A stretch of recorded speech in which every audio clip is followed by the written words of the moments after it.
Bab 1131, Kesalahpahaman. Nama, Sistem Bintang Ilahi Penulis, Serif Kucing Bunga. Plus mematikan mengatur ulang, www.novelhal.com, pembaruan tercepat dari bab terbaru Sistem Bintang Tingkat Dewa. Salah paham. Wanita itu mendengar dengusan tidak menyenangkan ini, dan berkata, apakah menurutmu aku akan percaya alasan konyol seperti itu? Jika kamu tidak menjelaskan semuanya hari ini, masa depan tidak akan mungkin, kamu harus bercerai. Ketika Renziro melihat situasi ini, dia tahu bahwa dia tidak akan melakukannya jika dia tidak mengatakannya, dan berkata, Sunzi, kamu akan mati. Seperti ini, aku ingin putus dengan pacarku, tetapi aku minta maaf untuk mengatakan sesuatu, jadi biarkan Shige membantu dan berpura-pura menjadi pacar baruku. Jangan terlalu banyak berpikir, itu semua pura-pura. Apakah kamu menganggapku idiot? Wanita itu mendengar cibiran di wajahnya, dan berkata, kamu dan pacarmu ingin putus. Biarkan suamiku berpura-pura menjadi pacarmu. Wanita itu menoleh untuk melihat sejarah. Junming berkata, si Junming, apakah menurutmu wanita ini dapat mengacaukan masalah ini dengan trik kecil ini? Jangan bermimpi, kamu benar-benar memiliki orang ketiga di luar sana denganku di belakangku. Aku ingin menceraikanmu. Pada saat ini, si Junming berteriak tidak beruntung dalam hatinya. Dia hanya baik hati untuk membantu, tetapi dia tidak menyangka akan berakhir dengan menghancurkan kakinya sendiri. Dia tidak hanya dipukuli dengan sia-sia, dia juga dipukul oleh istrinya. Namun, dia benar-benar tidak beruntung. Dia membuka pintu untuk kesialan, dan menjadi tidak beruntung. Si Junming berkata dengan sibuk, istri, kamu harus memadamkan api terlebih dahulu. Xiaorou mengatakan bahwa itu benar, aku hanya membantu. Kami tidak bersalah dan tidak memiliki hubungan lain. Oh, lembut sekali, manis sekali, sangat intim, tapi polos. Sepertinya aku buta saat memilihmu. Ayolah, kurasa kau tidak perlu menjelaskannya, tidak ada gunanya menjelaskan, ayo cepat bercerai. Meskipun Sun Donglingku sudah tua, setidaknya aku masih punya harga diri, aku tidak bisa menemukan yang muda. Aku masih tidak bisa menemukan lelaki tua. Aku tidak membicarakan apapun. Dasar pengecut, pergilah. Melihat istri si Junming semakin marah, Renziro teringat keringat di benaknya dan berkata, kakak. Jangan marah, ini salah paham. Kakak Junming dan aku adalah tetangga yang tinggal di deretan rumah sejak mereka masih muda. Setelah renovasi rumah yang bobrok itu, keluarga Junming pindah. Sebenarnya, kami sudah lama tidak bertemu sebelumnya. Ini terjadi padaku secara tidak sengaja. Kudengar kau kembali untuk menemui nenek dan nenekku kali ini. Kupikir, mintalah padanya untuk tolong. Tidak ada maksud lain. Kamu tidak boleh menceraikan Junming, kalau tidak bagaimana aku bisa melihat nenek dan nenekku di masa depan. Si Junming buru-buru berkata, istri, kita berdua benar-benar tetangga yang tinggal di sebelah. Ketika kita memiliki hubungan yang baik dengan saudaranya, aku menganggap Xiaorou sebagai saudara perempuanku.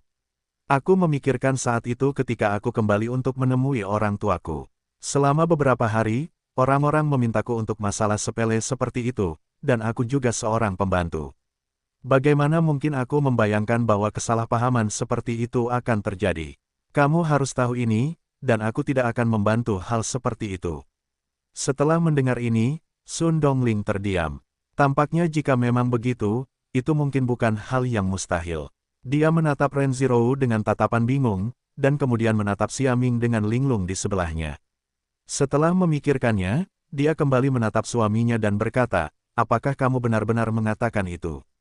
Benarkah? Aku bisa bersumpah. Si Junming berkata dengan tergesa-gesa sambil mengangkat tangannya, dan berkata dengan keras, apa yang dikatakan si Junming tadi?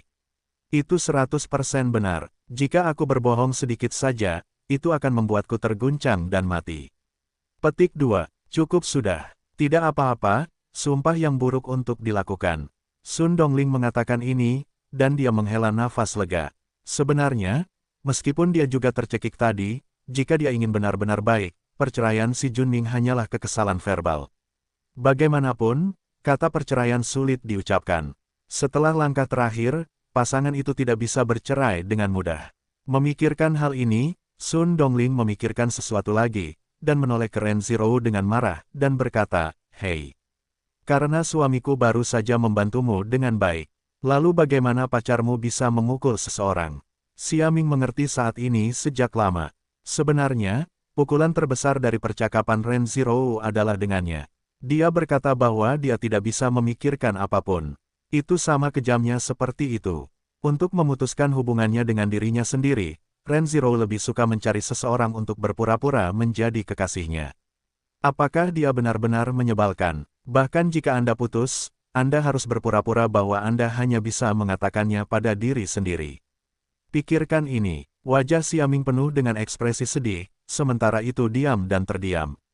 Zhang Yu, yang berada di samping, juga tidak bisa berkata apa-apa. Dia tidak menyangka bahwa semuanya akan berakhir seperti ini.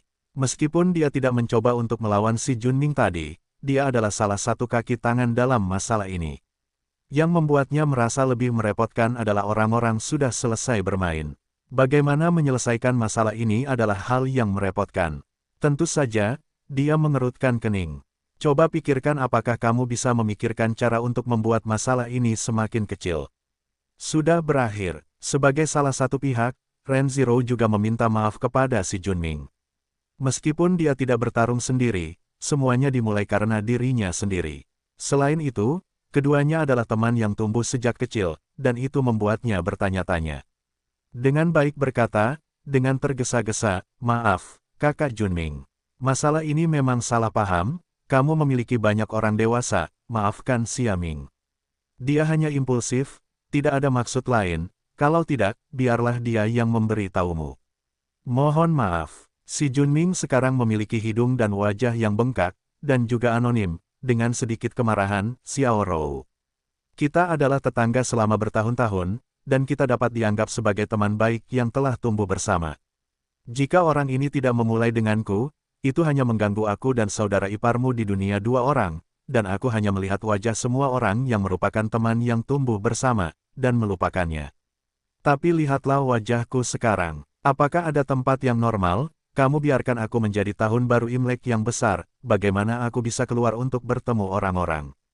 Besok aku masih harus pergi ke kerabat. Bagaimana kamu pergi sekarang? Aku pernah merasa sulit untuk pulang ke rumah. Kakak Junming, maafkan aku, maafkan aku, maafkan aku." Xiaming impulsif. "Tolong maafkan dia kali ini." "Tidak." Si Junming menggelengkan kepalanya dengan marah dan berkata, "Aku tidak akan menangkapnya sekarang. Itu sudah ada di hadapan semua orang yang merupakan tetangga. Dia memukulku dengan sangat buruk, aku tidak tahan dengan apa yang kukatakan sekarang." "Jadi, apa yang kau inginkan?" Zhang Yu, yang berada di samping, tiba-tiba menyela. "Hah, apa yang kau inginkan?" Si Junming mendengus dingin, dan menatap Zhang Yu di sebelahnya dengan tatapan tidak senang. Sebenarnya, yang dia benci sekarang adalah Zhang Yu. Jika bukan karena pihak lain yang memegang tangannya sendiri dan tidak membiarkannya melawan. Bagaimana dia bisa menderita kerugian sebesar itu, jadi pihak lain sekarang menjadi salah satu musuhnya, dan dia harus membalas dendam. Si Junming memikirkan ucapan senandung ini, "Aku akan memberimu dua cara sekarang. Pertama, aku akan segera memanggil polisi dan membiarkan polisi menangkapmu, dan kau akan menunggu tahun baru di penjara. Kedua, biarkan aku Zhou jika kau kehabisan napas, biarkan kau juga tahu bahwa jika kau mencoba memukul seseorang tanpa mengetahui situasinya, konsekuensinya sangat serius." "Kau ingin memukulku? Hehehehe." Zhang Yu sepertinya mendengar sesuatu yang lucu, menggelengkan kepalanya sambil tersenyum, dan berkata, "Jika kau ingin aku dipukuli secara pasif, maka aku akan memberitahumu secara langsung." "Tidak mungkin. Jika kau ingin menantangku, aku dapat memberimu kesempatan, tetapi aku menyarankanmu untuk tidak mencobanya, karena kau sama sekali bukan lawanku, karena aku hanya memukul orang, aku tidak pernah dipukuli." "Tahu, ya, bukankah anakmu mempermainkanku secara horizontal?" Si Junming melotot ke mata dan berkata, "Oke, karena kamu ingin mempermainkanku, tidak apa-apa, ayo panggil polisi dan biarkan polisi yang menanganinya." Ren Zhirou tentu saja tidak ingin keadaan menjadi lebih buruk, dan buru-buru membujuk. "Junming, jangan panggil polisi. Semua teman yang pandai bernegosiasi, tidak perlu membuat alarm menjadi begitu serius. Xiao Rou, jangan salahkan Junming karena tidak memberimu muka dalam masalah ini. Kuncinya adalah mereka berdua memukulku dan mempermainkanku. Aku tidak akan pernah membiarkannya begitu saja." Polisi akan memanggil polisi. Zhang Yuanyan berkata dengan acuh tak acuh saat itu. Tetapi bahkan jika kamu memanggil polisi, itu tidak akan membantuku. Pertama, aku tidak memukulmu tadi. Semua orang melihatnya. Aku hanya menarik bingkai. Tidak pernah melanggar hukum untuk menggambar bingkai. Menggambar, si Junming melotot ke matanya yang marah, dan berkata, apa kau bercanda? Kau menarik tanganku agar aku tidak melawan, dan membiarkan anak itu memukulku sepanjang waktu. Apa kau juga disebut menggambar? Sungguh lelucon internasional. Jadi apa? Lagi pula, aku tidak memukulmu, paling-paling aku hanya berpura-pura, paling-paling aku hanya mengkritik standar pendidikan. Poin kedua dan terpenting adalah aku masih muda dan polisi tidak akan memperlakukanku dengan baik. Kau anggap saja aku baik-baik saja. Petik 2. Si Junming mendengar bahwa hidungnya hampir tidak bengkok, terutama yang membuatnya marah adalah bahwa pria besar di sisi yang berlawanan belum dewasa, sungguh lelucon internasional. Dia satu kepala lebih tinggi darinya, atau di bawah umur, apakah masih ada orang dewasa di dunia ini? Tentu saja, si Junming cukup frustrasi, tetapi dia tidak bisa mengatakan bahwa pihak lain tidak rasional. Yang terpenting adalah dia tampaknya tidak memukulnya. Itu benar-benar tidak berhasil. Dia benar-benar baik-baik saja. Dia menoleh ke Xiaming di sebelahnya, matanya berbinar dan berkata, ya. Karena anak Anda masih kecil, saya tidak akan mengobati Anda, tetapi saya bisa melakukan sesuatu terhadapnya. Dia memukul saya sendiri. Saya sudah meminta polisi untuk menangkapnya, dia tidak bisa dan dia masih di bawah umur. Xiaming mendengar sejenak, lalu teringat bahwa dialah pelakunya dalam masalah ini, dan hatinya juga berteriak. Tampaknya dia akan ditangkap karena jongkok kali ini, tetapi saya tidak tahu apakah itu serius atau tidak. Zhang Yu tersenyum dan berkata, kalau begitu, Anda dapat melaporkannya. Tetapi dalam situasi Anda saat ini, paling banter, itu adalah memar jaringan lunak lokal, yang termasuk dalam kategori cedera ringan. Menurut standar ini, polisi akan memberikan saudara saya penahanan paling lama beberapa hari. Pada saat yang sama, denda 500 yuan. Tetapi sekarang ada kamar tunggal di pusat penahanan. Sejujurnya, lingkungannya tidak kalah dari hotel kecuali untuk kebebasan. Jadi jika Anda ingin memanggil polisi, kalau begitu, silakan pergi. Tetapi karena Anda telah merobek wajah Anda, bagian sipil dari kami Anda tidak akan dapat menemani sepeser pun. Anda dapat pergi ke pengadilan jika Anda memiliki kemampuan. Petik 2. Ketika si Junming mendengar ini, dia marah oleh Zhang Yu. Kali ini, itu bagus.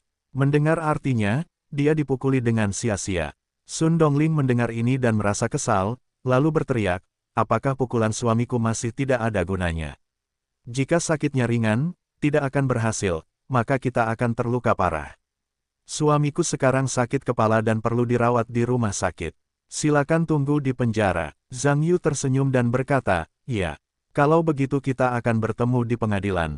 Sepupu, diagnosis penyakit mental yang disebabkan oleh penurunan ujian masuk perguruan tinggi tahun itu seharusnya masih ada.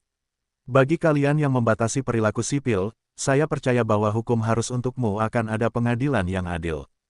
Petik 2. Apa? Dia sakit mental. Si Junming menatap Xiaming dengan tatapan kosong ketika mereka mendengar ini. Respons Xiaming juga sangat cepat, dan dia buru-buru berseru, ya. Saya tidak sakit selama beberapa tahun, saya pikir itu baik-baik saja. Saya tidak menyangka itu belum sepenuhnya menyeluruh, sepertinya saya benar-benar ingin menemukan dokter Wang akan memeriksa lagi untuk melihat apakah gangguan mental intermiten saya akan terus dirawat di rumah sakit. Si Junming keduanya terkejut ketika mereka mendengar ini, meskipun mereka juga meragukan apa yang dikatakan pihak lain itu benar atau salah. Tetapi jika orang ini benar-benar nerotik, bukankah dia akan dipukuli tanpa alasan? Karena pihak lain pada dasarnya adalah izin untuk memukuli orang. Suasana di dalam rumah juga akan menjadi sangat aneh. Dapat dikatakan bahwa keluarga Si dan istrinya sama-sama tercengang oleh Zhang Yu, dan mereka tidak tahu harus berbuat apa. Zhang Yu tahu bahwa inisiatif insiden itu telah kembali ke pihaknya. Dia merasa lega dan berkata dengan tenang, tentu saja. Meskipun sepupuku termasuk pemegang lisensi untuk memukul orang. Namun, memukul orang selalu salah. Daripada semua orang masuk ke Biro Keamanan Publik, tidak ada hasil selama beberapa bulan. Akan lebih baik untuk duduk sekarang dan membicarakan masalah ini dengan tenang. Bagaimanapun, pertengkaran itu juga terjadi, semakin mengintensifkan kontradiksi, dan itu tidak akan membuatmu lebih nyaman. Lebih baik mengajukan penawaran. Selama kami menganggapnya pantas, kami akan memberimu sedikit kompensasi finansial. Mari kita buat hal-hal menjadi kecil dan kecil. Bagaimana menurutmu? Keluarga si saling memandang, tetapi mereka merasa tidak berdaya. Mereka merasa bahwa ini adalah satu-satunya solusi dan itu adalah solusi pamungkas. Setelah orang-orang di kedua belah pihak tenang, mereka mulai menawar lagi. Menurut si Junming dan istrinya, jika mereka tidak dapat melawan untuk membalas dendam, maka mereka dapat meminta sejumlah uang untuk membalas dendam. Si Junming dan Sun Dongling mendiskusikannya dan membuka harga yang menurut Zhang Yu tidak terlalu mahal, tetapi menurut Xia Ming terasa agak mahal. Meskipun Zhang Yu tidak peduli dengan sejumlah kecil uang ini, dia tidak dapat dengan mudah menanggapi pesta tersebut. Menurutnya, jika kontradiksi itu terlalu mudah diselesaikan, itu akan menimbulkan masalah baru. Jika Anda memberi pihak lain ilusi bahwa uang itu tidak buruk, pihak lain dapat menyesalinya kapan saja, dan itu akan lebih merepotkan pada saat itu. Oleh karena itu, tidak peduli berapa banyak uang yang Anda miliki, Anda harus mengusahakannya. Zhang Yu sendiri memiliki dasar hukum yang cukup besar. Tentu saja, ketika menyangkut masalah kompensasi hukum, tentu saja Fasih dan beberapa orang terakhir di rumah itu tercengang, terutama pasangan si Junming masih dapat berdebat beberapa kata pada awalnya, tetapi mereka dibenarkan. Terutama ketika keduanya tahu bahwa mereka menginginkan kompensasi, mereka membutuhkan begitu banyak alasan yang sah, dan mereka sangat terdiam. Sangat merepotkan untuk memberikan kedua orang itu gugatan secara langsung bab terbaru sistem bintang tingkat dewa. Mulut Zhang Yu sama sekali tidak diam. Pada akhirnya, keduanya saling berbicara. Kedua orang yang ingin memiliki satu poin lagi dengan cepat kehilangan ide untuk pergi ke pengadilan satu sama lain. Tidak hanya merepotkan untuk meminta uang, tetapi juga membuang-buang waktu. Yang lebih penting, pada akhirnya, saya kehilangan biaya pekerjaan yang hilang dan uang kepada pengacara. Saya takut tidak akan ada sedikit pun yang tersisa di tangan. Kompromi lebih lanjut. Zhang Yu butuh waktu lama untuk membuat mereka berdua bingung dan bingung, tetapi sebenarnya, dia tidak ingin memberi mereka uang, hanya untuk membuat mereka merasa bahwa itu adalah hal yang merepotkan untuk diklaim. Kemudian setelah masalah ini selesai, keduanya pada dasarnya tidak akan menyesal datang untuk mencari akun pos. Mereka juga menyelesaikan masalah ini sekali dan untuk selamanya. Semua orang membicarakan tentang jumlah kompensasi.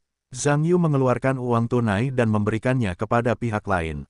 Beberapa orang juga meninggalkan kamar mereka berdua bersama-sama, tidak mengganggu dunia dua orang masing-masing. Namun, setelah ketiganya meninggalkan kamar, meskipun masalah eksternal telah diselesaikan, kontradiksi internal antara Xia Ming dan Ren Zhirou tidak terselesaikan.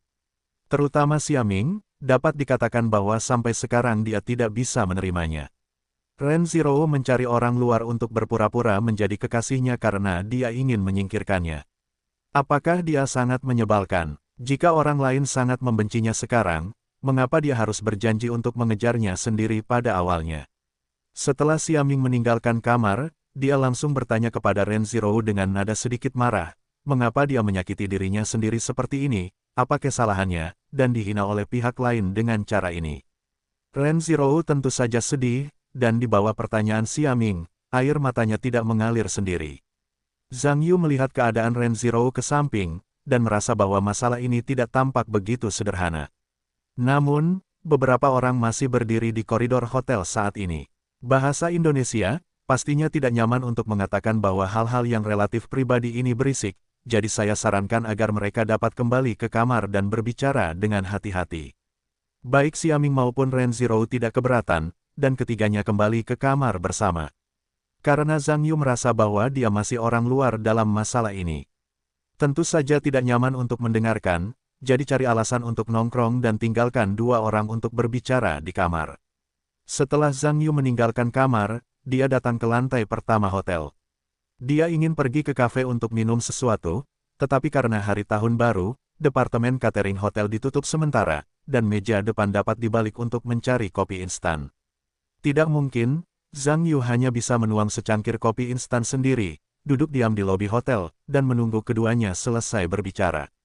Zhang Yu duduk di lobi di lantai pertama untuk waktu yang lama, dan Xia Jianming menelepon di tengah jalan.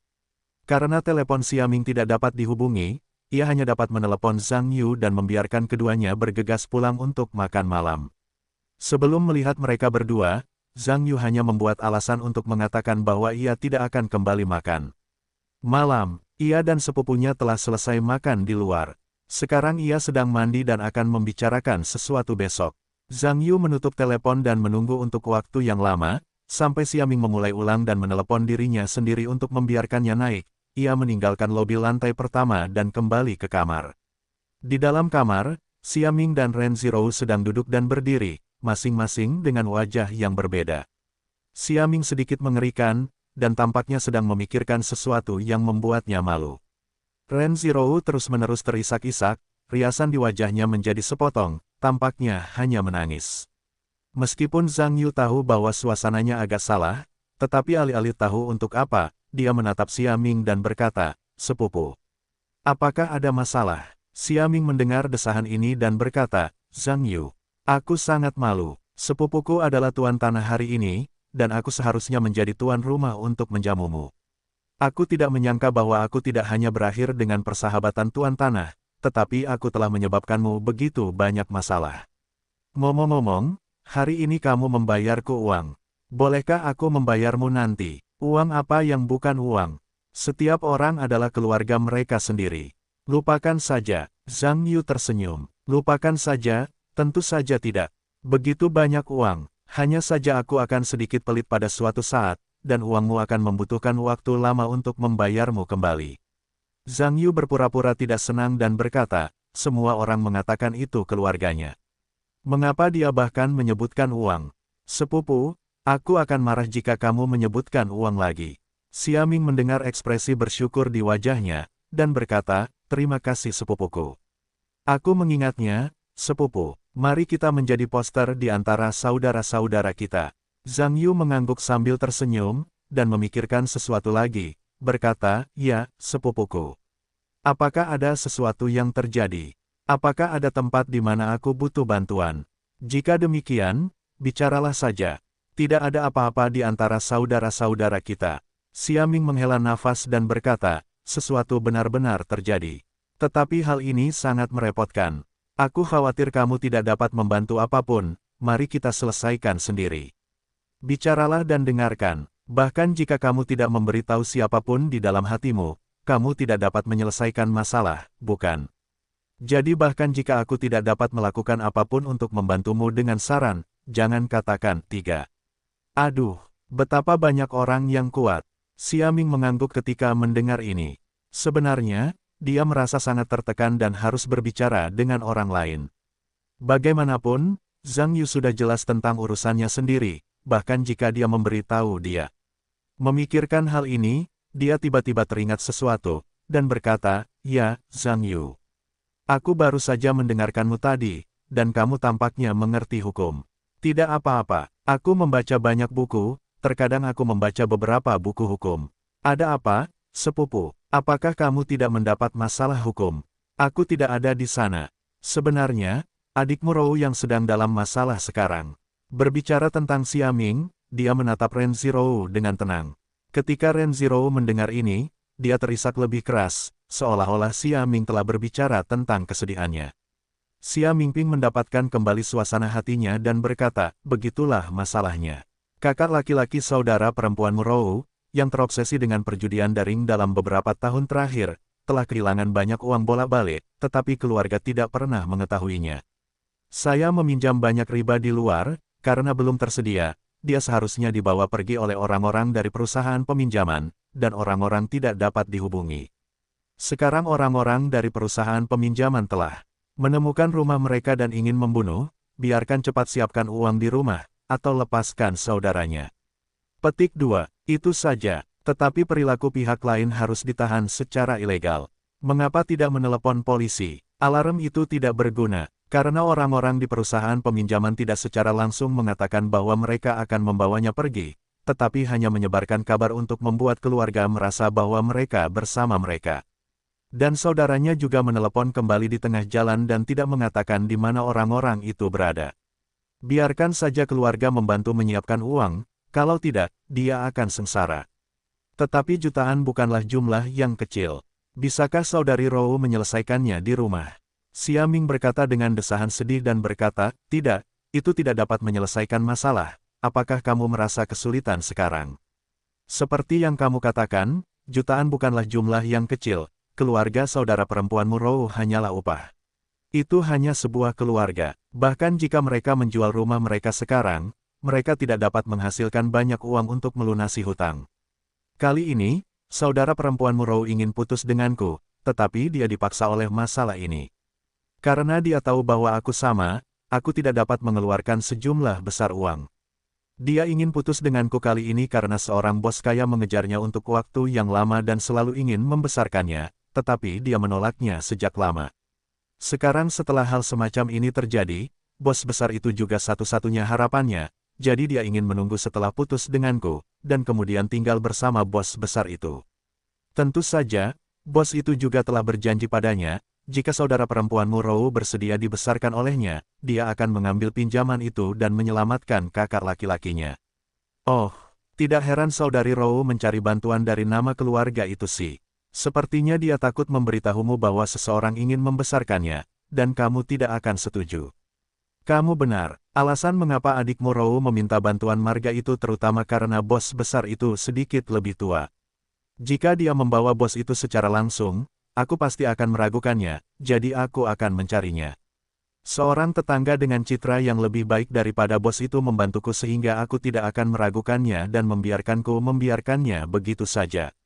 Zhang Yu mengangguk, dan dia tidak menyangka ada begitu banyak hal yang tersembunyi di dalam sini, tetapi sekarang tampaknya karena Ren Zhirou ini memperhitungkan perasaan Xia Ming setelah ini terjadi. Tampaknya dia memperlakukan sepupunya perasaan itu seharusnya benar, jadi ketika perubahan besar terjadi di rumah, pikirkan dulu agar tidak memengaruhi sepupumu. Sepupu, apa yang ingin kamu lakukan? Zhang Yu bertanya. Ketika Xia Ming mendengar ini, ekspresi kebenaran muncul di wajahnya, dan berkata, tentu saja aku tidak bisa membiarkanmu adik Rou sendirian. Sebagai seorang pria, aku akan membantunya menyelesaikan masalah ini. Lalu kau berencana untuk membantunya membayar kembali jutaan itu. Zhang Yu mendengar ekspresi aneh ketika dia mendengar ini. Bagaimana mungkin? Xia Ming berkata bahwa kebenaran di wajahnya telah menghilang, dan berkata dengan depresi, itu beberapa juta, bukan beberapa ratus yuan, dan tidak sepadan dengan uang itu untuk menjualnya kepadaku. Zhang Yu berkata, lalu bagaimana kau berencana untuk menyelesaikan ini? Aku bermaksud untuk mentransfer semua hutang ini kepadaku. Xia Ming berkata dengan sungguh-sungguh. Tidak, Ren Zhirou mendengar ini menyeka air mata di wajahnya, dan menyela, begitu banyak uang. Kamu sama sekali tidak mampu membelinya, aku tidak dapat menyakitimu. Jika kamu tidak mampu, kamu harus membayarnya kembali. Kamu tidak ingin menyakitiku. Bisakah aku melihatmu dipeluk oleh seorang pria tua? Jika aku membiarkan ini terjadi, apakah aku masih seorang pria? Xia Ming berkata dengan sedikit kegembiraan. Tentu saja, Ren Zhirou juga sangat tersentuh di dalam hatinya, tetapi dia mengingat sejumlah besar uang, dan suasana hatinya kembali ke kenyataan, dengan sedih, Xia Ming. Jika kamu benar-benar menyukaiku, tolong bersikap realistis. Aku sudah menjadi harapan terakhir untuk menyelamatkan saudaraku. Meskipun kamu sangat mencintaiku, aku akan segera menjadi wanita yang tidak murni. Aku harap kamu tidak peduli padaku lagi, biarkan aku hidup sendiri. Xiao Rou, jangan katakan hal-hal seperti itu, tolong. Aku tahu uang ini banyak, tetapi kita dapat mencari solusi bersama. Kamu tidak perlu memiliki ide yang mengalahkan diri sendiri seperti ini. Ren Zhirou menangis, tapi selain ini, apa lagi yang bisa kulakukan? Orang tuaku dan ibuku semuanya sakit karena urusan kakakku. Mereka yang meminjamkan uang juga dengan sengaja mengancam bahwa jika keluarga tidak membayar uang lagi, aku akan memotong sesuatu dari kakakku dan mengirimkannya kepada orang tuaku. Aku tidak bisa melihat mereka menyakiti kakakku, dan aku tidak bisa melihat orang tuaku ketakutan. Kalau begitu, kamu tidak perlu mengorbankan dirimu sendiri. Kalau dipikir-pikir, lelaki tua yang kamu katakan itu lebih tua dari ayahmu. Jika kamu mengikutinya dengan keluhan, hidupmu akan berakhir. Tapi apa yang bisa kulakukan tanpanya? Ren Zhirou berkata sambil menutupi wajahnya dan menangis. Xia Ming sedih ketika mendengar ini. Bagaimanapun, Jumlah jutaan dolar yang sangat besar hampir membuat kepercayaan diri kedua orang itu hilang. Tampaknya masalah ini telah berkembang ke tingkat yang tidak dapat diperbaiki. Kalau hanya beberapa juta. Sebenarnya, kamu tidak perlu begitu tertekan, aku bisa meminjamkannya kepadamu. Kata-kata Zhang Yu tiba-tiba keluar, dan dua orang di ruangan itu langsung tercengang. Keduanya tampak sedikit terkejut ketika mereka saling memandang, dan menoleh ke Zhang Yu pada saat yang sama, bahkan bertanya-tanya apakah mereka salah dengar. Sepupu, kamu tidak bercanda, kata Xiaming dengan heran. Zhang Yuwenyan tersenyum dan berkata, bagaimana mungkin aku tidak punya waktu untuk bercanda denganmu? Aku punya jutaan dan aku bisa meminjamkannya kepadamu. Tapi kamu punya begitu banyak uang. Xiaming masih sedikit tidak yakin. Meskipun dia juga tahu bahwa rumah bibinya sekarang lebih baik dari sebelumnya, tidak begitu bagus bahkan Zhang Yu memiliki ratusan. Sampai-sampai ini terlalu dibesar-besarkan. Zhang Yu tersenyum dan berkata, sepupu, sepertinya kamu mungkin menjadi pertempuran lama di garis depan pekerjaan baru-baru ini.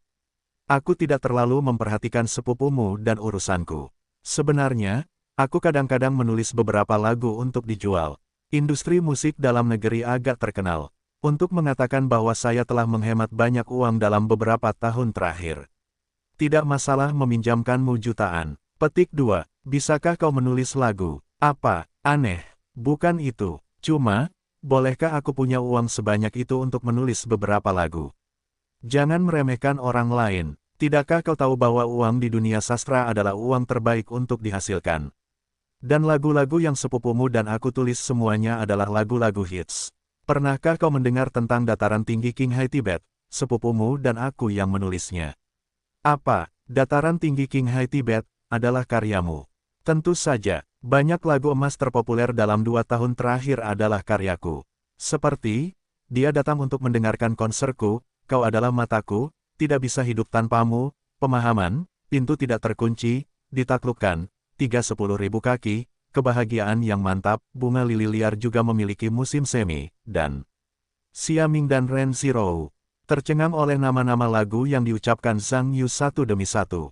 Anda harus tahu bahwa lagu-lagu yang disebutkan oleh Zhang Yu hampir semuanya adalah lagu-lagu hit dalam 2 tahun terakhir, dan semuanya adalah karya-karya peringkat teratas dalam daftar hit. Karya-karya ini sebenarnya adalah karya Zhang Yu.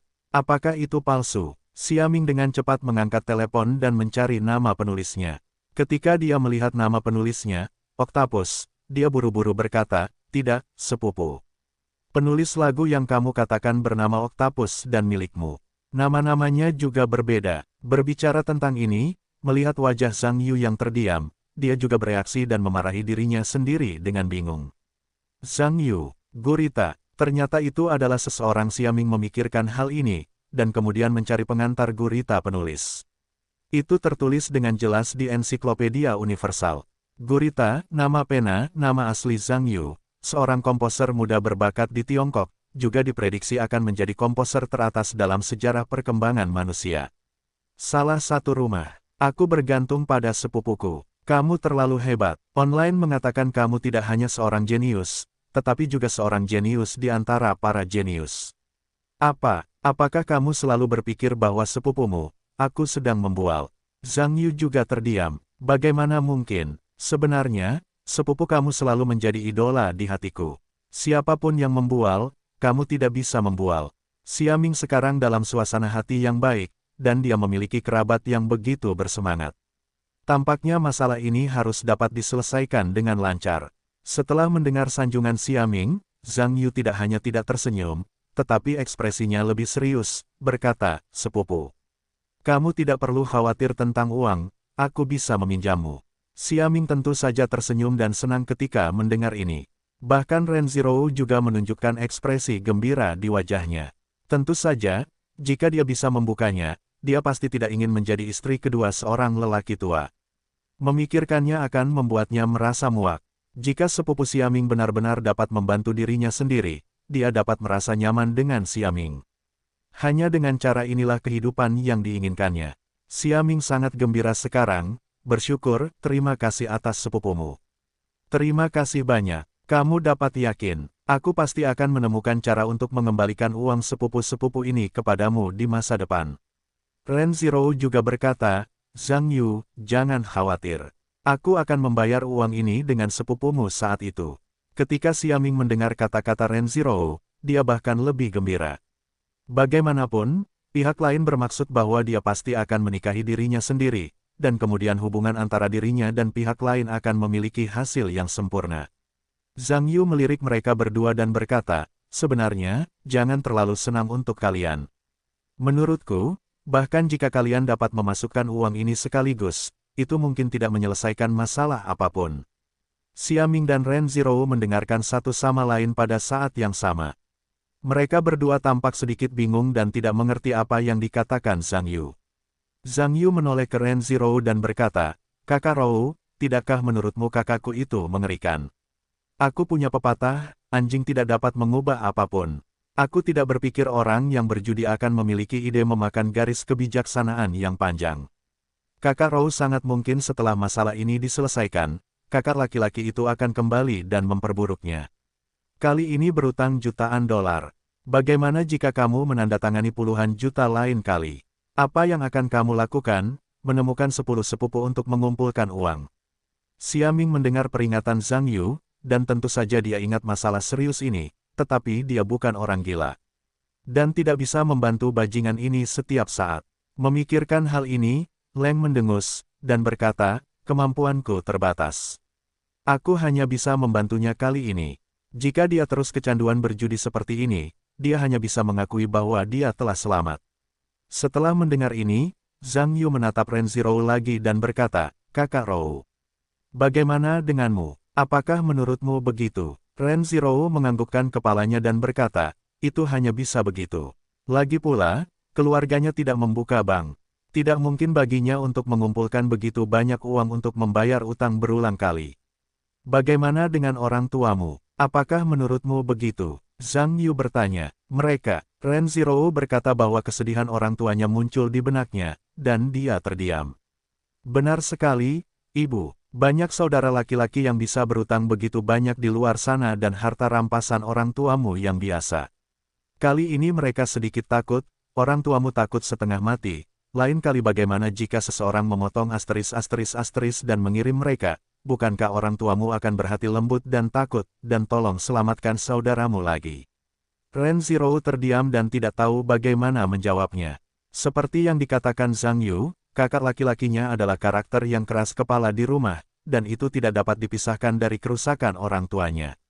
Jadi jika ini terjadi lagi lain kali, aku pasti masih terlibat, kecuali aku benar-benar memisahkan diri dari keluarga, tetapi apakah ini mungkin?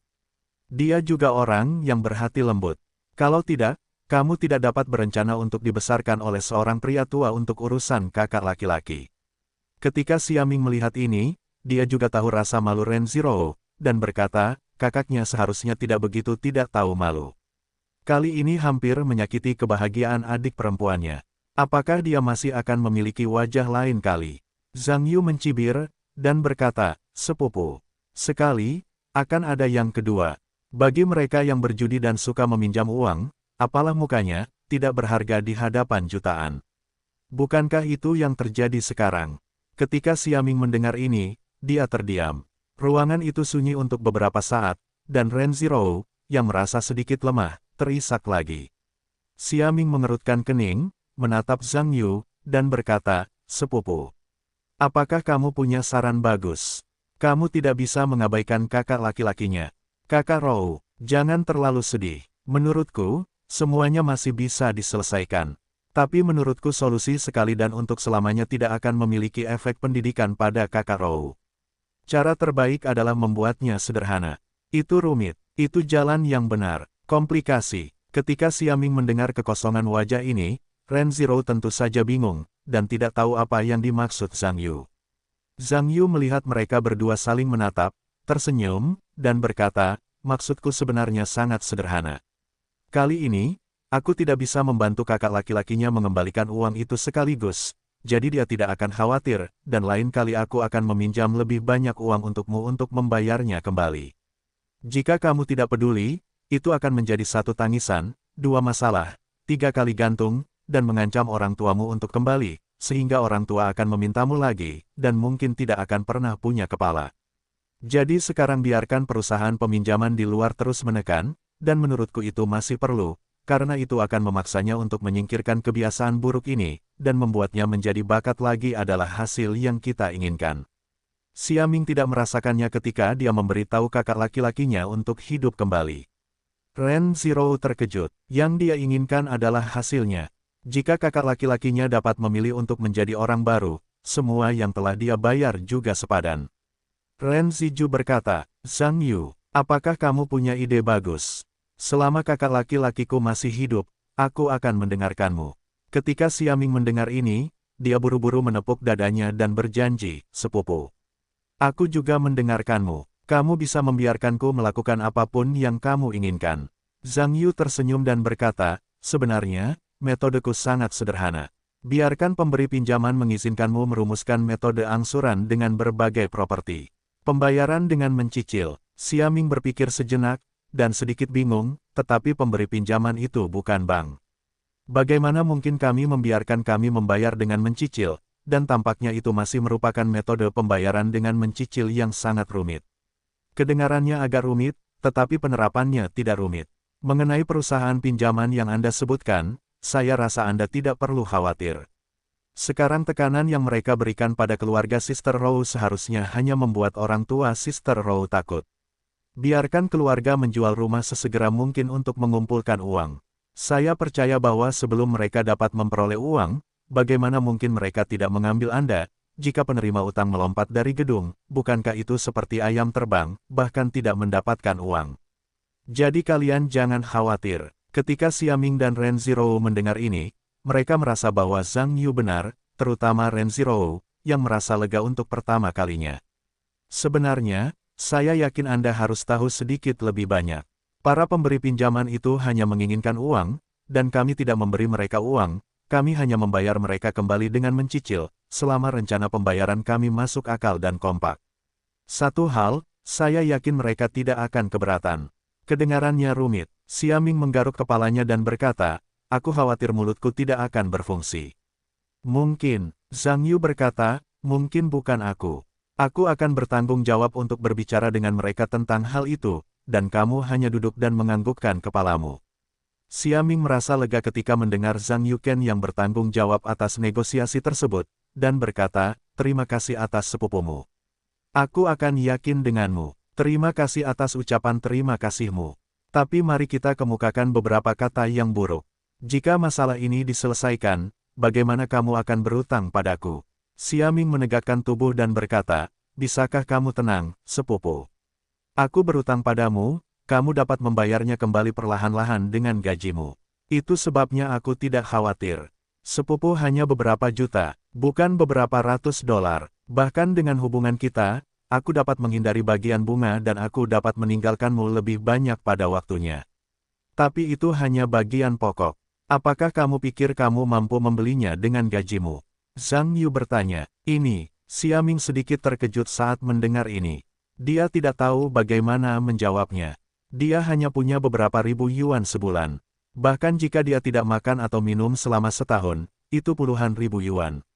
100 tahun. Sejujurnya, aku takut aku tidak bisa menyelesaikan hidup sampai aku mati. Yang lebih penting adalah aku tidak bisa mengatakan aku belum mampu membelinya, jadi apa yang telah kulakukan? Apakah kamu meminta uang? Bahkan jika kamu meminta uang, kamu tidak perlu meminta sebanyak itu. Bagaimanapun, uang orang tidak dibawa oleh angin. Zhang Yu, kamu bisa tenang. Meskipun uang ini banyak, aku akan membayarnya kembali dengan sepupumu. Ren Zhiro juga membenarkan dengan warna. Zhang Yu mengangguk puas kepada Ren Zhiro, lalu menoleh ke Xiaming lagi, dan berkata, sepupu. Aku mengatakan ini kepadamu, tetapi aku tidak ingin memaksamu untuk membayar kembali uang itu, tetapi ingin memberitahumu sesuatu bersama-sama. Tidakkah menurutmu konyol, sebagai seorang pria ingin mengambil hal sebesar itu dan hidup dengan sikapmu sebelumnya dalam hidup? Lalu apa yang bisa kulakukan? Aku tidak berbakat sepertimu, aku juga tidak pernah kuliah, atau menjadi pekerja kontrak. Bahkan jika aku tidak ingin lulus, aku tidak memiliki kemampuan itu. Aku ingin kamu mengatakan bahwa kamu tidak mampu. Hanya saja kamu tidak memiliki kepercayaan diri. Tidak peduli pekerjaan apa yang dilakukan, itu tidak dibawa keluar dari rahim ibu. Tidak masalah apakah kamu memiliki gelar atau tidak. Kuncinya adalah apakah kamu memiliki keberanian untuk mengambil langkah pertama. Tetapi apa yang bisa kulakukan? Apa kamu tidak bisa mengelas? Kurasa kamu akan mendirikan pabrik pemrosesan pengelasan saja. Aku akan menginvestasikannya. Kamu akan menjadi bosnya. Buat yang kecil-kecilan lalu kembangkan sedikit. Aku bosnya, apakah ini bisa berhasil? Belum selesai. Bagaimana kamu tahu ini tidak akan berhasil? Selain itu, jika kamu tidak berencana untuk memulai bisnis, apakah kamu mampu membayar jutaan dolar? Yang lebih penting, jika kamu ingin menyelesaikan masalah perjudian saudari Rowe, kamu harus membawanya berkeliling dan mengawasinya, dan biarkan dia melakukannya bersamamu. Paksa dia untuk mengubah kesalahan buruk sebelumnya dan mengulang bakatnya. Jika kamu bahkan tidak bisa melakukan ini, kurasa kamu akan segera menyerah. Baiklah, karena kamu tidak bisa mengatur masalah ini, itu di luar kemampuanmu. Agar tidak berkecil hati ketika kamu menghadapi pukulan yang lebih besar di masa depan, ketika aku mengatakan bahwa aku telah menyakitimu, maka aku bisa mendapatkan air seharga jutaan dolar. Terhanyut, Xiaming mendengar ini terdiam. Renziro juga melihat ke arah Xiaming.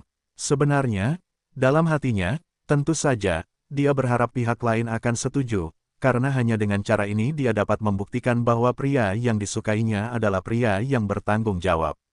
Namun, keputusan masalah ini bukan miliknya sendiri, jadi dia tidak nyaman untuk mengungkapkan sikapnya.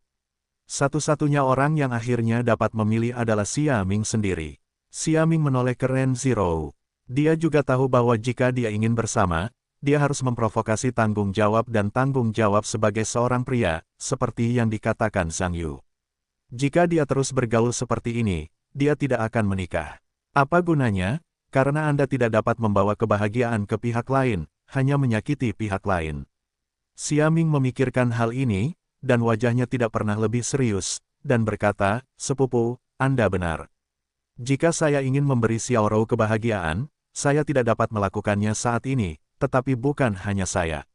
Kakak saya perlu berubah. Saya juga berubah. Saya berjanji kepada Anda untuk memulai dari awal dan memulai bisnis." Petik 2. Renziro mendengar bahwa Xiaming memanggil kakak laki-lakinya dengan sebutan kakak besar, dan itu juga merupakan sebuah kegembiraan yang tersembunyi. Tentu saja, dia juga diam-diam memutuskan bahwa dia harus tinggal bersama Xiaming Yi seumur hidup, karena hanya dalam kesulitan dia dapat melihat kebenaran. Jika pihak lain benar dalam situasi ini, jika Anda tidak menyerah, maka pihak lain tidak dapat mempercayakan hidup, siapa yang dapat mempercayakannya pada hidup. Zhang Yu mengangguk puas ketika dia mendengar ini, meskipun dari sudut pandangnya sendiri, bahkan jika dia membantu Xiaming keluar dari jutaan ini, itu bukan apa-apa, itu semua adalah hadiah dari sepupunya ketika dia menikah. Namun, masalahnya sekarang adalah bahwa tampaknya saudara Renziro adalah seorang yang boros dan tidak dapat membantu dengan santai. Ada yang kedua kalinya untuk pertama kalinya. Jika dia tidak membantu Xiaming untuk memikirkannya kali ini, Xiaming pasti akan menanggungnya. Tidak, karena itu, kita harus menyelesaikan masalah ini sekali dan untuk selamanya, dan berjuang untuk kehidupan pernikahan yang bahagia dan bahagia bagi kedua orang di masa depan. Xiaming membangkitkan kepercayaan diri yang belum pernah terjadi sebelumnya. Zhang Yu mengikuti keduanya untuk merencanakan beberapa detail untuk menyelesaikan masalah. Zhang Yu sangat bijaksana. Pada akhirnya, mereka mendengar bahwa mereka mengangguk lagi dan memuji kecerdikan orang lain. Jika perkembangan akhir dari masalah ini benar-benar sama dengan Zhang Yu, saya khawatir kakak laki-laki Renziro mungkin benar-benar mengubah wajahnya menjadi orang baru. Setelah beberapa orang membahas masalah ini, perut mereka sedikit lapar, dan mereka pergi mencari restoran yang tidak mengambil cuti untuk tahun baru, dan makan sesuatu. Setelah kembali, Zhang Yu awalnya ingin menyewa kamar lain untuk membiarkan Renziro yang lembut dan Xiaming tinggal di kamar, tetapi Renziro pulang dengan wajah memerah.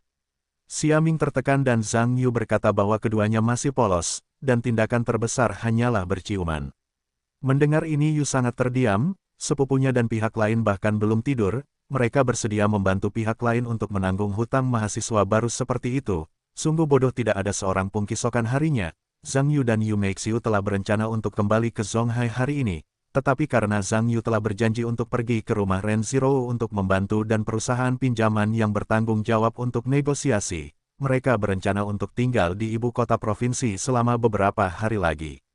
Tetapi agar tidak membuat Xia Changjian curiga, dia menyapa ibunya terlebih dahulu, berpura-pura bahwa keduanya akan kembali ke Zonghai, tetapi sebenarnya mereka sedang sibuk dengan ibu mereka. Di pihak Yu Meixiu, Zhang Yu juga menemukan alasan yang cocok, mengatakan bahwa teman-teman dari Asosiasi Musisi Provinsi tahu bahwa dia telah datang ke ibu kota provinsi, dan ingin menghiburnya selama beberapa hari di ibu kota provinsi, sehingga ibunya akan kembali sendiri dan tinggal sendiri kembali dalam beberapa hari. Mengenai mengapa dia tidak memberitahu Xia Changjian, Zhang Yu menjelaskan bahwa dia hanya tidak ingin terus merepotkan bibi dan pamannya. Dia hanya kembali ke ibu kota provinsi selama beberapa hari dan dapat tinggal di hotel akhir-akhir ini. Yu Meixiu juga tahu bahwa putranya sekarang terkenal di industri musik dalam negeri, jadi dia tidak mengatakan apa-apa. Dia naik kereta api di kota Zonghai sendirian. Dalam beberapa hari berikutnya, Zhang Yu membantu Ren Jia menyusun serangkaian rencana pembayaran yang layak, dan kemudian mulai mempersiapkan dan bernegosiasi dengan perusahaan pinjaman. Zhang Ren, melalui Ren Zero, membiarkan perusahaan pinjaman bertanggung jawab atas penagihan beberapa orang, mencari manajer yang dapat bertanggung jawab, dan membiarkan keluarga bertanggung jawab atas masalah pembayaran. Ketahuilah bahwa keluarga Ren ingin membayar kembali. Itu juga meringankan mereka yang bertanggung jawab untuk menagih uang di perusahaan pinjaman ini. Anda tahu bahwa mereka tidak beristirahat selama tahun baru Imlek. Mereka pergi bekerja setiap hari untuk menggerakkan pintu, menulis poster besar, dan tidak membiarkan keluarga mereka menghabiskan tahun baru. Bagi mereka, biarkan bebas utang dan nyaman melewati tahun baru. Ingin kembali, selama Ren Kensong memberi uang, perusahaan akan memberi mereka bonus yang bagus. Bagi mereka, pekerjaan ini sebenarnya sama dengan pekerja biasa, dan mereka mendapatkan gaji kinerja yang terjamin. Tentu saja, ada beberapa ambang batas yang harus tumbuh. Keganasan dapat menakuti bakat, dan tidak ada yang berani. Setiap orang tua tahu bahwa putri mereka telah menemukan seseorang untuk menyelesaikan uang besar yang terutang oleh putra mereka, dan mereka merasa lega pada saat yang sama, tetapi ketika mereka tahu bahwa Xiaming, orang yang dapat membantu menyelesaikan masalah ini, mereka juga aneh. Apa yang terjadi di keluarga Xiaming, keduanya juga sangat jelas. Jika putranya hanya berutang beberapa ratus ribu, mungkin pihak lain dapat membantu sedikit. Ini beberapa juta, bisakah keluarga Xia memiliki begitu banyak uang? Akan tetapi, meskipun keduanya lebih skeptis bahwa Xiaming dapat menyelesaikan masalah ini, sudahlah baik untuk menemukan seseorang untuk membantu masalah sebesar itu dalam keluarga. Dapat dilihat bahwa orang-orang Xiaming juga baik. Setelah masalah ini selesai, sepenuhnya mungkin untuk mempertimbangkan pernikahan mereka, tentu saja, asalkan masalah ini dapat diselesaikan dengan memuaskan.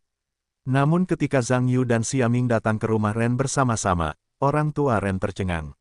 Mengatakan bahwa membiarkan Xiaming datang untuk bernegosiasi atas nama keluarga Ren dan perusahaan pinjaman telah membuat keduanya merasa sedikit tidak dapat diandalkan. Kali ini, Xiaming membawa kelas yang lebih muda, mengatakan bahwa itu adalah adik laki-lakinya dan mendengarkan putrinya. Artinya, masih saudaranya yang bertanggung jawab atas negosiasi. Apakah ini dapat diandalkan? Karena Ren Zero menjelaskan kepada keduanya di awal, Xiaming Lai bertanggung jawab penuh atas masalah ini, dan meminta keduanya untuk mencoba untuk tidak berbicara. Meskipun lelaki tua keluarga Ren sedikit skeptis, dia tetap tidak mengatakan apa-apa, dan dia berencana untuk melihat bagaimana keduanya dapat menyelesaikan masalah tersebut. Waktu yang ditentukan telah tiba. Staf manajemen perusahaan pinjaman juga datang ke Ren Jia seperti yang dijanjikan. Meskipun ada banyak orang yang duduk di rumah, itu tidak menjadi masalah bagi mereka. Identitas mereka dapat dikatakan setengah hitam dan setengah putih. Hitam dan putih tidak takut, apalagi utang. Membayar kembali uang adalah adil dan benar. Siapapun yang datang kepada Anda dibenarkan. Tetapi ketika semua orang mulai duduk dan berencana untuk memulai pembicaraan formal, bakat perusahaan pinjaman menemukan bahwa perwakilan yang ingin berbicara dengan mereka tentang kejadian ini sebenarnya adalah dua orang muda di rumah, dan mereka bertanggung jawab untuk bernegosiasi dengan diri mereka sendiri. Itu masih yang termuda. Sepertinya dia berusia di bawah 20 tahun, jadi dia masih seorang siswa di sekolah. Sungguh lelucon. Tentu saja, Orang yang bertanggung jawab atas perusahaan pinjaman tidak senang. Biarkan seorang anak berbicara kepadanya tentang pembayaran jutaan.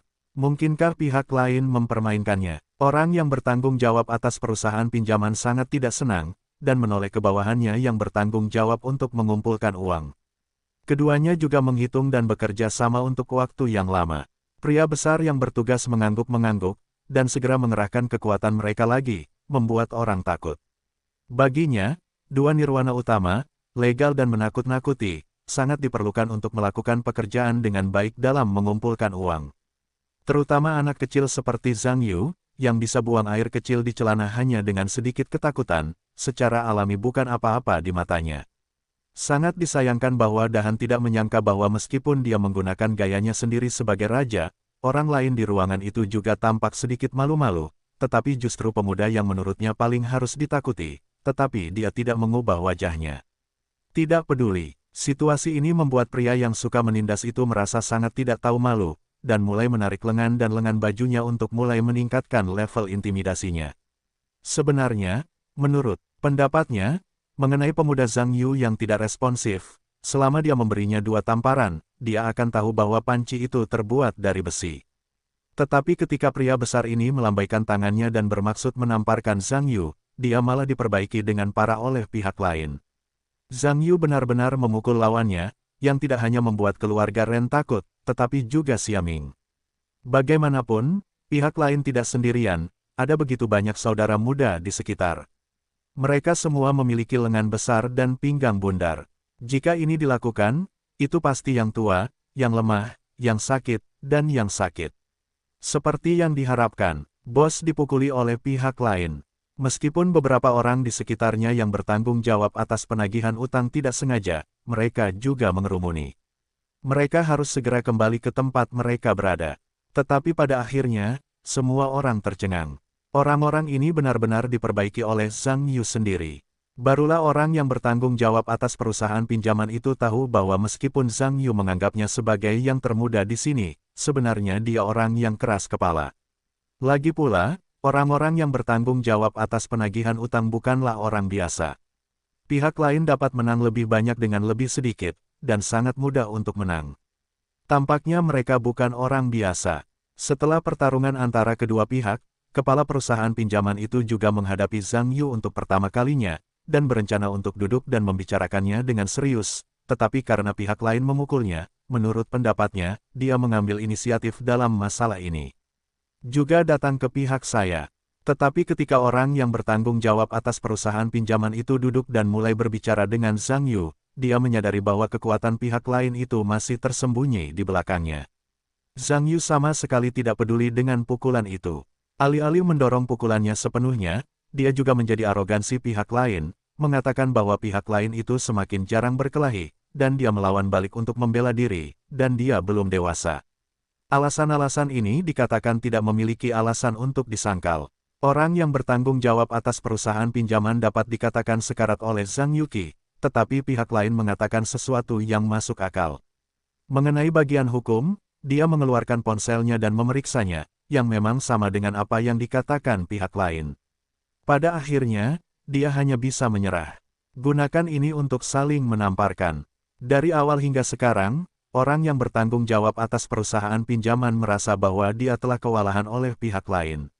Meskipun itu membuatnya sangat tertekan, dia datang ke sini terutama untuk uang, bukan untuk masalah sepele. Menurutnya, selama Anda berbicara tentang uang, bahkan jika anak Anda lebih kuat, Anda tidak dapat memberi tahu bunganya. Ketika topik kedua belah pihak memasuki topik, orang yang bertanggung jawab bahkan sedikit terdiam. Menurutnya, 2 kata pembayaran kembali itu sempurna, dan pihak lain masih dapat menemukan banyak masalah. Zhang Yu percaya bahwa pembayaran kembali itu baik, tetapi berapa banyak dan berapa banyak yang harus dibayar kembali harus ditentukan sesuai dengan kondisi Ren sendiri. Tentu saja, orang-orang yang meminjamkan uang tidak akan setuju dengan Zhang Yu. Sungguh lelucon, membayar kembali utang itu dibenarkan. Berapa banyak, dan mengapa saya harus mendengarkan pengaturan anak Anda? Selain itu, mereka memiliki serangkaian skema yang sudah dikenal tentang penagihan, yang dapat digunakan untuk menangani hubungan utang dalam kondisi apapun, dan mereka tidak takut pihak lain ingin melunasi utang. Yang tidak diharapkan oleh orang yang bertanggung jawab ini adalah bahwa situasi yang dikatakannya hanya dalam keadaan normal. Ini tidak sepenuhnya terjadi sekarang. Zhang Yu adalah seorang ahli hukum. Tidak peduli itu konstitusi, hukum pidana, atau hukum perdata, kota itu pada dasarnya berasal dari Zhangkou, dan setiap kalimat dikutip dari kitab klasik. Beberapa orang di perusahaan pinjaman tercengang dengan apa yang dikatakan Zhang Yu. Biarkan orang-orang di perusahaan pinjaman tidak pernah memikirkan hukum pembunuh di tangan mereka sendiri, tetapi malah menjadi senjata di tangan orang lain, dan tidak ada yang bisa mereka lakukan. Meskipun dia juga memiliki beberapa dasar hukum, di hadapan dasar hukum Zhang Yu yang kuat, perinciannya tidak cukup untuk dibaca, dan apa yang dikatakan Zhang Yu bodoh. Tidak mungkin, orang yang bertanggung jawab atas perusahaan pinjaman hanya dapat mendekati penasihat hukum perusahaan untuk membantunya di tahun baru, berharap untuk menggunakan pengacara profesional formal untuk memeras Zhang Yu, dan mendapatkan manfaat terbaik bagi perusahaan. Namun, setelah membiarkan pengacara profesional yang memiliki harapan tinggi terhadap perusahaan pinjaman tiba di Renjia, mereka masih bukan lawan Zhang Yu. Lagi pula, ada begitu banyak ketentuan hukum, dan tentu saja bukan ide yang buruk untuk mengandalkan beberapa kata untuk menghadapi kata-kata orang biasa. Pengacara profesional ini juga terancam oleh keringat dingin yang diucapkan Zhang Yu. Jika dia tidak terlalu muda, dia meragukan bahwa dia adalah pengacara nasional papan atas. Orang yang bertanggung jawab atas perusahaan pinjaman melihat bahwa penyelamat yang dibawanya masih tidak dapat mengambil pihak lain. Dia hanya bisa mengeluarkan pembunuh lain, yaitu bos Renjia. Meskipun perusahaan belum memuntahkan bahwa orang-orang mengendalikannya, sudah waktunya. Dia sangat marah sehingga dia tidak bisa mati lagi, jadi dia secara alami membicarakannya. Tentu saja, ada juga banyak ancaman dalam nadanya, meminta Ren untuk berhenti berbicara omong kosong, dan segera mendapatkan semua uang, atau perlakuan seperti apa yang akan diterima majelis selama Renjia, dia tidak dapat menjaminnya. Pihak lain mulai bermain hitam, tetapi dia takut pada orang tua manapun, takut bahwa putra bayinya akan dianiaya di luar, dan pengkondisian mulai menunjukkan ekspresi takut. Dalam adegan ini, beberapa orang di perusahaan pinjaman melihatnya, tentu saja, mereka senang, dan terkadang merasa berguna. Melihat adegan ini, Zhang Yu juga diam-diam menggelengkan kepalanya. Benar-benar ada sepasang orang tua yang berkuasa di balik setiap anak yang hilang. Namun, dia mengucapkan begitu banyak kata, hanya menunggu pihak lain mengucapkan kalimat ini. Pihak lain dapat mengucapkan kata-kata seperti itu hanya membuktikan bahwa pihak lain telah kehilangan akal sehatnya. Zhang Yu tersenyum dingin dan memberitahu pihak lain bahwa dia telah merekam semuanya hari ini. Penahanan debitur secara ilegal oleh pihak lain telah melanggar hukum pidana. Jika dia pergi ke pengadilan, dia pasti akan memikul tanggung jawab hukum yang relevan. Orang-orang di perusahaan pinjaman sedikit tercengang mendengar ini, dan dia tidak menyangka Zhang Yu memiliki tangan ini. Meskipun tidak ada peralatan video yang dapat disembunyikan di ruangan ini, bagaimanapun juga itu ada di sini. Jika pihak lain telah bersiap, dia tidak akan mungkin tahu sebelumnya. Ini membuat kepala perusahaan pinjaman diam-diam membencinya. Dikatakan bahwa tidak mungkin baginya untuk membuat kesalahan seperti itu, tetapi kali ini Zhang Yuqi tercekik. Tentu saja, kepala perusahaan pinjaman segera membantah kata-kata itu, tetapi Zhang Yu juga mengancam pihak lain. Jika dia tidak setuju dengan sarannya, maka dia akan mengungkap masalah tersebut ke internet. Pada saat itu, kekuatan netizen dapat menghasilkan konsekuensi yang tidak terduga. Ketika saatnya tiba, jaring mati akan pecah dan melihat siapa yang terburuk. Suasana di ruangan itu juga menjadi tertekan. Zhang Yu memiliki wajah yang tenang, dan tidak tahu apa yang sedang dipikirkannya. Orang yang bertanggung jawab atas perusahaan pinjaman itu terdiam untuk waktu yang lama, diikuti oleh desahan. Sekarang dia tidak ada hubungannya dengan Zhang Yu. Dapat dikatakan bahwa dia telah berurusan dengan begitu banyak debitur, tetapi dia tidak pernah bertemu dengan orang yang begitu sulit. Dapat dikatakan bahwa dia tidak dapat mengalahkan tetapi tidak dapat masuk akal. Masuk akal, tetapi agar tidak membuat masalah menjadi besar, yang pada akhirnya menyebabkan ayam terbang. Dia juga mempertimbangkan untuk pertama kalinya mendengarkan dengan saksama. Rencana pembayaran Zhang Yu layak atau tidak? Rencana pembayaran Zhang Yu sederhana dalam hal angsuran dan rumit dalam hal angsuran yang melibatkan banyak orang dan banyak periode. Meskipun orang yang bertanggung jawab atas perusahaan pinjaman merasa bahwa rencana pembayaran Zhang Yu terlalu rumit, dan pengadilan diharuskan untuk campur tangan dalam mediasi, bagian bunganya secara alami rendah. Namun, pendapat Zhang Yu adalah pinjaman beberapa juta, bukan jumlah yang kecil, jadi Ren Jia dapat mengambilnya dalam satu tarikan napas. Bukankah ini ritme kematian? Rencana pembayaran saya sendiri ini juga bukan jalan keluar darinya. Tentu saja, jika Anda punya uang, lebih mudah untuk memberikan semuanya sekaligus, tetapi masalahnya adalah tidak ada uang yang dapat menghasilkan begitu banyak hal. Untungnya, periode angsuran yang diminta oleh Zhang Yu tidak lama dan kejam. Pada saat yang sama, Ren Jia juga setuju untuk menjual rumah di rumah, menaikkan uang muka, dan kemudian Xia Ming akan bertanggung jawab untuk pembayaran kedua. Adapun sisa pembayaran terakhir, yang diasumsikan oleh kakak laki-laki Xia Ming dan Ren Zhirou, masing-masing adalah 50%, yang merupakan utang bersama, dan angin pembayaran relatif berkurang. Perusahaan pinjaman akhirnya membuat kompromi dengan Zhang Yu, tentu saja, hanya secara lisan. Adapun sisanya, itu akan diselesaikan setelah pengadilan secara resmi mulai bekerja, melalui penuntutan dan mediasi. Orang-orang di perusahaan pinjaman meninggalkan Ren Jia dengan tatapan sedih. Meskipun kejadian hari ini adalah kematian orang tua yang bertanggung jawab atas penagihan utang, dia juga tahu bahwa dengan bantuan pihak lain, dia takut orang-orang yang dibawanya akan berbalik lagi. Berlipat ganda, bukan lawan dari lawan. Sepertinya kali ini aku hanya bisa makan Coctis chinensis. Saat aku berjalan dan terjatuh ke gigi depanku. Sungguh sial, dia membuka pintu menuju sial. Orang-orang di rumah Ren melihat bahwa kemungkinan seperti ini dapat dianggap sebagai hasil yang memuaskan, dan mereka merasa lega secara kolektif. Keganasan pihak lain dapat membuat seorang remaja mundur, yang benar-benar tidak membuat semua orang tahu. Xia Ming dan Ren Zhirou tentu saja berterima kasih kepada Zhang Yu. Tanpa dia hari ini, tidak mungkin bagi perusahaan pinjaman untuk membuat konsesi yang begitu besar. Bagaimanapun, dia mengusulkan metode pembayaran dengan begitu banyak batasan. Orang-orang dari perusahaan pinjaman lain kemudian, bahkan Ren Jia dan Xia Ming mulai merasa bahwa mereka memiliki sedikit harapan. Tetapi justru Zhang Yu yang menyelesaikan tugas yang mustahil ini. Jika tidak, biarkan Ren Jia tidak menjual rumah di keluarga, bahkan jika mereka menjual semua orang di keluarga, itu tidak cukup untuk membayar uang bunga. Zhang Yu membantu menyelesaikan semuanya. Setelah pergi, Xia Ming mentransfer sejumlah uang, yang cukup baginya untuk menangani sisa masalah tersebut, dan pada saat yang sama memberinya sejumlah uang tambahan, terutama mengingatkannya untuk membeli rumah milik Ren, dan mengutamakannya. Di tangannya, setelah masalah tersebut benar-benar selesai, dia mengembalikan rumah tersebut kepada Ren. Mengenai sisa uang tersebut, Zhang Yu secara khusus memberitahu Xia Ming bahwa dia tidak boleh berdamai dan harus benar-benar melaksanakan rencana pembayaran yang telah dia rumuskan. Jika Xia Ming memiliki masalah dengan haknya sendiri, dia akan mengabaikan urusan Xia Ming di masa mendatang. Xia Ming sekarang tentu saja menuruti kata-kata Zhang Yu dan berpegangan erat di dadanya untuk menjamin bahwa dia akan benar-benar mengikuti instruksi Zhang Yu. Setelah bertahun-tahun, Xia Ming dan Ren Zhirou selalu bersyukur ketika berbicara tentang Zhang Yu. Jika sepupu ini tidak mengulurkan tangan untuk membantu, mereka tidak akan memiliki pernikahan yang bahagia dan bahagia pada akhirnya.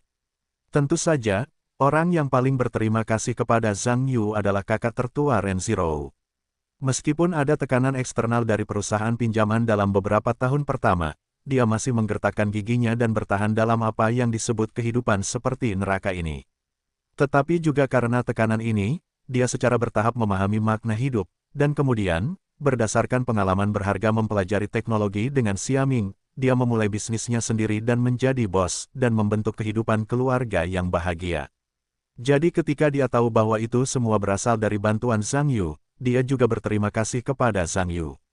Kemudian, hampir setiap kali Zhang Yu datang ke ibu kota provinsi, dia harus mengundang Zhang Yu untuk makan malam, mengungkapkan rasa terima kasihnya. Tentu saja, itu semua adalah masalah akhir-akhir ini. Zhang Yu membantu Xia Ming menyelesaikan masalah tersebut dan kembali ke kereta menuju Zonghai.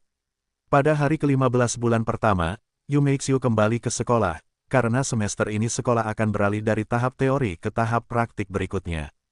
Yu Meixiu juga perlu pergi ke sekolah lebih awal untuk persiapan. Zhang Yu mengantar ibunya ke stasiun kereta lagi, dan mereka melambaikan tangan lagi. Beberapa hari kemudian, kelas 2 sekolah menengah pertama juga dimulai lebih awal. Meskipun waktu istirahat senior 2 jauh lebih pendek daripada senior 1, tetapi dibandingkan dengan senior 1, tahun senior jauh lebih lama, yang cukup memuaskan.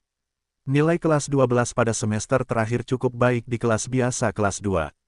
Meskipun kinerja siswa terbawah masih mempertahankan tingkat stabilitas dan penurunan di masa lalu, kekuatan tempur kelas atas juga Zhang Yu, Su Qianqian, Tan Xiaonan dan lainnya. Hasilnya masih terus meningkat. Lagi pula, dibandingkan dengan situasi di mana siswa berprestasi di kelas lain semuanya dikeluarkan dari kelas roket dan kelas utama, itu masih jauh lebih baik. Hal ini juga membuat banyak kepala kelas biasa iri pada Li Yunliang, sambil diam-diam bergumam bahwa mereka di kelas mereka bagaimana mungkin seorang siswa yang baik bisa begitu kejam. Saya harus mengatakan bahwa ada kesempatan untuk pergi ke kelas roket dan kelas eksperimen. Dalam sekejap mata, dia akan lari, bahkan kepalanya pun tidak, serigala bermata putih yang khas. Dalam beberapa hari setelah dimulainya sekolah, Yuan Bingwen, wakil presiden Vertex, menelepon Zhang Yu, mengatakan bahwa acara TV, Swordsman, telah dipersiapkan oleh Vertex Media milik perusahaan, dan upacara pembukaan akan segera diadakan. Sesegera mungkin, saya berharap dapat mengonfirmasi waktu kapan lagu tema akan dirilis ke publik. Meskipun Zhang Yu tidak memiliki ide khusus saat ini, dia tidak berpikir bahwa versi drama TV ini dapat menghasilkan karya yang luar biasa. Bagaimanapun, ada banyak lagu tema Swordsman yang tahu dengan baik. Ketika saatnya tiba, pilih saja satu. Saya bisa mengatasinya dan selesai. Tentu saja, seperti dalam karya-karya Niucha seperti Laughter in the Sea dan Laughing Red Dust, Anda tidak dapat menggunakannya untuk kematian, agar tidak menyia-nyiakan karya yang bagus. Anda kemudian akan memakannya seperti lalat. Zhang Yu setuju dengan Yuan Bingwen. Dia sudah memiliki ide-ide kreatif. Pihak lain dapat mengatur waktu sesuka hati.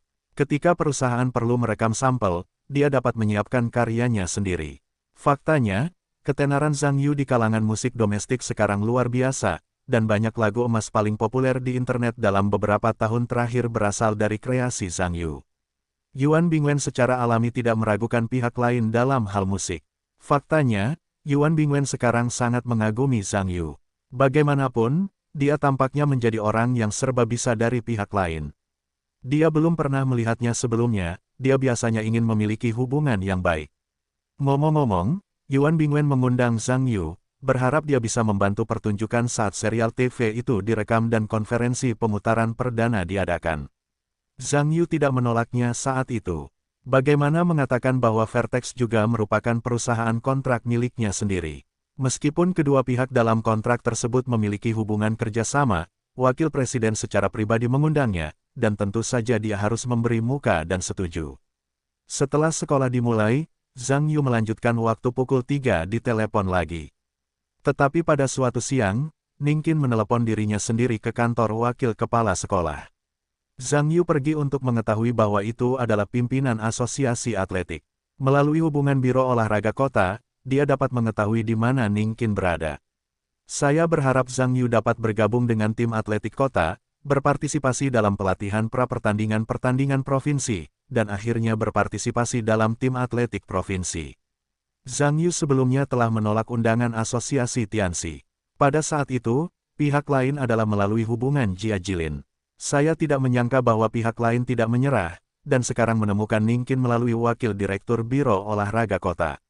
Tentu saja, Zhang Yu sekali lagi menolak undangan dari pihak lain, terutama karena dia sama sekali tidak menelepon untuk pertandingan olahraga.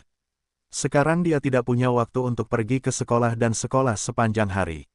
Bagaimana dia bisa ikut serta dalam pelatihan kompetisi lintasan dan lapangan? Ningqin melihat Zhang Yu tidak ingin pergi, tetapi mengingat wajah seorang wakil direktur, dia masih berusaha keras untuk membujuknya, tetapi Zhang Yu masih menggelengkan kepalanya seperti mainan kerincingan. Pada akhirnya, Ningqin tidak punya pilihan. Meskipun dia adalah pemimpin sekolah, dia tidak bisa memaksa siswa untuk melakukan hal-hal yang tidak disukainya. Selain itu, pokok bahasannya masih Zhang Yu, dan dia tidak bisa menjaminnya. Namun, dia tidak bermaksud untuk menyerah sepenuhnya, dan membiarkan Zhang Yu kembali dan mempertimbangkannya terlebih dahulu. Situasi spesifik akan dibahas nanti. Saat itu bulan Maret, dan suhunya sedikit meningkat. Suatu siang, Luo Bin menelepon dan ingin bertemu Zhang Yu di malam hari, tentang tingkat dewa. Zhang Yu tidak berencana untuk meminta cuti kepada Li Yunliang, jadi dia meminta Luo Bin untuk menunggunya sendiri di gerbang sekolah sepulang sekolah. Sepulang sekolah pada malam hari, mobil Luo Bin tiba di pintu masuk sekolah pertama. Zhang Yu pernah melihat mobil Luo Bin. Setelah meninggalkan gerbang sekolah, dia mengenalinya sekilas dan berpisah dari Wu Jie. Dia datang ke sisi jalan dan membuka pintu untuk masuk ke dalam mobil. Zhang Yu membawa kopilot dan berbalik untuk melihat bahwa Qiu Meina juga duduk di dalam mobil, tersenyum pada dirinya sendiri. Zhang Yu mengangguk ke sisi lain dan berbalik untuk melihat Luo Bin, berkata, "Ada apa, Luo? Apakah ada yang tidak bisa saya selesaikan di telepon sekaligus, tetapi saya hanya perlu bertemu untuk mengatakannya?" Tentu saja ada sesuatu yang penting untuk dikatakan.